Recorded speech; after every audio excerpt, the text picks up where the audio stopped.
சரி எல்லாரும் வாங்க. சாமியை பார்க்கறதுக்கு முன்னாடி இந்த வருஷம் நம்ம ஊர் திருவிழாவோட முக்கிய விசேஷமான இந்த ராவண வதத்துக்கு ரெடியா நிக்கிற ராவணனை ஒரு நட எல்லாரும் போய் பார்த்துட்டு வந்துடலாம். வாங்க. சரி வாங்க டீச்சர். வாங்கம்மா. வா.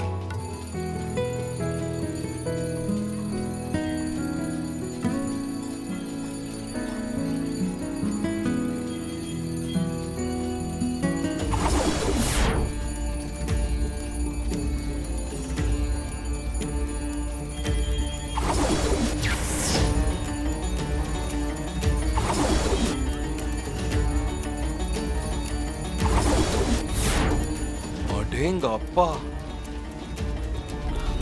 எப்படி இருக்குல்ல? அப்பா இவ்வளவு பெரிய ராவண பொம்மைய நான் இப்பதான் முதல் தடவையா பாக்குறேன். பார்க்கவே மெய் சிலிர்க்குதுங்க. அப்படியே உடம்பெல்லாம் புல்லரிக்குது. இதுக்கே இப்படி சொன்னா எப்படிமா? அதோ அந்த மேடை இருக்கு பாத்தீங்களா, அங்க இருந்து அம்பு தொடுத்தா போதுமா? ஓ அங்கிருந்தா?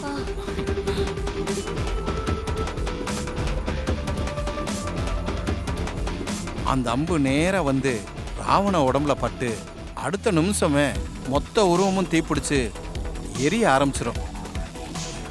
ஆஹா. ஓ, இந்த ராவண வதம் இங்க அவ்வளவு விசேஷமாவா நடக்கும்? நாங்க இப்பதான் முறையா அதை பாக்குறோம். ஆமாம்மா, தீமையை அழிக்கிற இந்த ராவணவதம் நம்ம ஊரோட பெரிய பெருமை.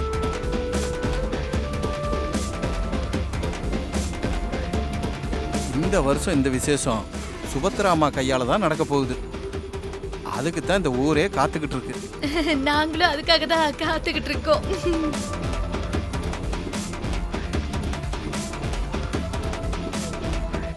அத்தை, உங்க கையால இந்த விசேஷம் நடக்க போகுதுன்னு நினைச்சா எனக்கு ரொம்ப சந்தோஷமா இருக்கத்த.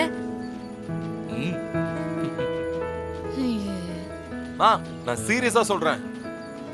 நான் இந்த திருவிழாவை பாக்குறது இதான் ஃபர்ஸ்ட் டைம். அதுவும் ஓப்பனிங் ஷாட்டே உங்க கையால தான் இருக்க போகுது. அந்த அசுரன் அழியும் போது நம்ம வீட்டை பிடிச்சிருக்கிற சில நெகட்டிவ் எனர்ஜியும் மொத்தமா அழியணும். ராகவ், வர்ஷினி, இசை எல்லாருமே நல்லா வேண்டிக்கோங்க.